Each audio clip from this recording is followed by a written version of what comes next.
Hi Margaret, I'm going to try to make you a short equilibrium video every day and see if it helps. And if you have any questions on the homework that you get, you could fire them to me and I'll try to answer them. Alright, I just took some early points that are in the textbook that I use, and some of it may be review. If it leads to any questions you have, again, just drop a line.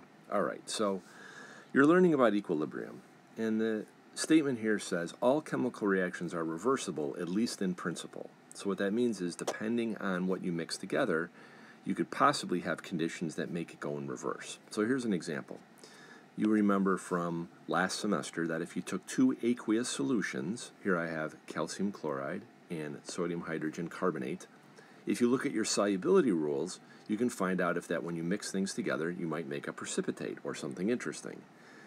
I'm not going to make you look up that here, but if you mix these together, you would immediately see bubbles of CO2 gas, and an insoluble white solid will form at the bottom of the beaker. That's what my little picture is trying to show you.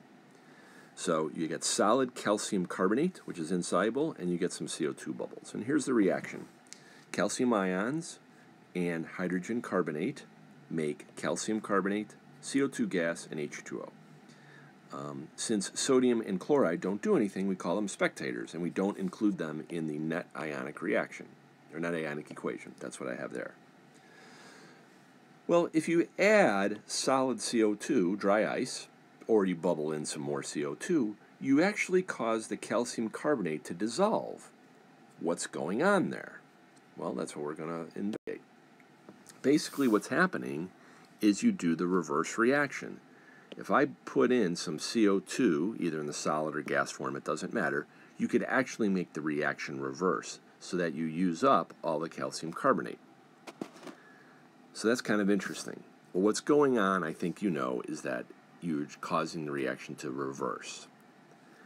Imagine if you did that original reaction in a sealed, closed container. As the reaction began, the calcium ions and the hydrogen carbonate ions would react to give products at some rate, which slows down over time.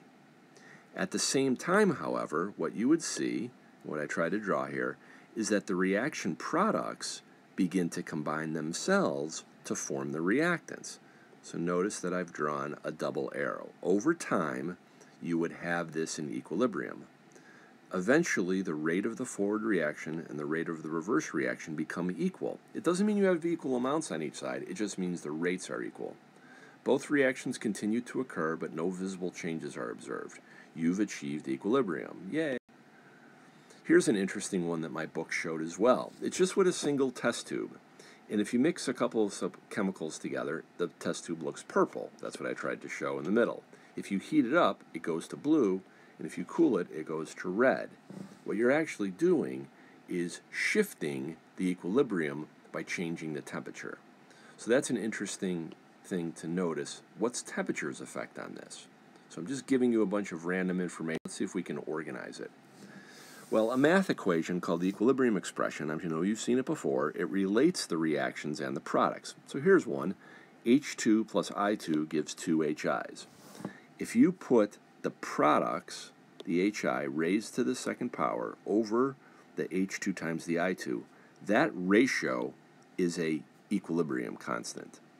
Now, the numerical value of that constant is true only for a given temperature. If you change the temperature, you're going to change the number, which kind of relates to that slide I showed before. So let's do some real numbers. Now, suppose the concentration for the H2 and the I2 are both 0.0175 moles per liter at 425 degrees, or basically right there on the graph, and you have no HI present. Over time, the amount will decrease and the HI would increase until equilibrium is reached. Basically, these flatten out. I don't mean to imply that this is zero. It just goes to a smaller number. If the gases are analyzed at the very end, the H2 and the I2 are 0.0037, pretty small number, and the HI, the green, is 0.0276. Now, from these numbers, we can build a so-called ice table. Again, I know you've seen it before, but what I did is I made the table so that the initial concentrations are shown with no product, and then we looked up the product concentrations and then just did the math to show what the change line is. So the ice table encapsulates everything that happens in this entire graph. It takes a look at the initial, it takes a look at what the overall change is, and it takes a look at the final. Now, if you put those final numbers, just the final numbers, into the ratio, you get the equilibrium constant. And I did that here, and I calculated 56. Notice that I just had 2 sig figs, so my answer has 2 sig figs. Now, if we did other trials with different starting concentrations, you would get different equilibrium concentrations, but you would still get 56 as the K value, as long as you did the reaction at the same temperature as the original. The observation of this constant ratio can be extended to other reactions. This actually has a name. It's called the law of mass action. I don't know why, but that's what it's called, the law of mass action. So for this generic reaction, notice, as we did before, that the coefficients appear as the exponents, and that if you're doing concentrations, it's got to be moles per liter. So this so-called equilibrium constant expression will always give the same value if the system is at equilibrium. If you get some numbers and they don't give the same ratio, they give a different ratio, then you know that that system is not at equilibrium. In equilibrium constant expressions, let's summarize what we know now. By the way, I don't know if your textbook does this. Some textbooks will say KEQ or KC, where C stands for concentration. It doesn't really matter. Sometimes you see these used interchangeably. Now, there's different Ks. Later in your chapter, we'll get to that. So far what we've learned. For concentrations, all the concentrations are equilibrium values. If it's not at an equilibrium value, you shouldn't put it into that ratio. The products are in the numerator, the reactants are in the denominator. Each concentration is raised to the power of the coefficient in the balanced chemical equation. Now remember, the numerical value depends on the temperature. If you had a different temperature from before, it wouldn't be 56. Now this is weird because we spend so much time telling you to keep an eye on your units. Equilibrium constants are dimensionless. They have no units. Even though the concentrations have to be in molar or molarity, the K value has no units. I know, it's weird, but true. Important notes. If you have a solid, you don't include it in the expression. If the reaction is in an aqueous solution, you don't include water if water is the solvent. So here's an example. I have solid sulfur with oxygen gas giving SO2 gas. Look at the equilibrium constant expression. You don't include the solid sulfur. You do products over reactants with concentration, but no solids. Similarly, I have ammonia in the aqueous phase with water giving these ions. Look at the K expression. It's the ions over the ammonia, no water, if water is the solvent. Some reactions are all in the gas phase, and so you can do something different. Let me show you. If you rearrange the ideal gas law, PV equals nRT, to this, where you put moles per liter, that's concentration, right? Molarity. That's equal to P over RT. You can see that the partial pressure of some gas is proportional, that's what I mean by the little fishy, to concentration, because moles per liter is concentration. Therefore, you could write the equilibrium constant expression using pressures or partial pressures instead of concentration. Now here, you must use Kp to indicate this in general. The value will be numerically different than the Kc, but not always. We'll see that in a minute. So here's a reaction. I've got H2 plus I2 giving 2 HIs. If you're doing it in pressures, it's the pressure of HI squared over the pressure of H2 times the pressure of HI. Let's take a closer look at the difference between Kp and Kc on the next slide. So here's a reaction. Calcium carbonate in the solid phase plus calcium oxide, is in equilibrium with calcium oxide in the solid phase, and CO2 gas. Okay, so there's no solids. So you could write the equilibrium constant expression, Kc, as the concentration of CO2. Or you could write it as Kp, which is the partial pressure of CO2. Now, as we showed earlier, when you take the ideal gas law and rearrange it, notice this equation.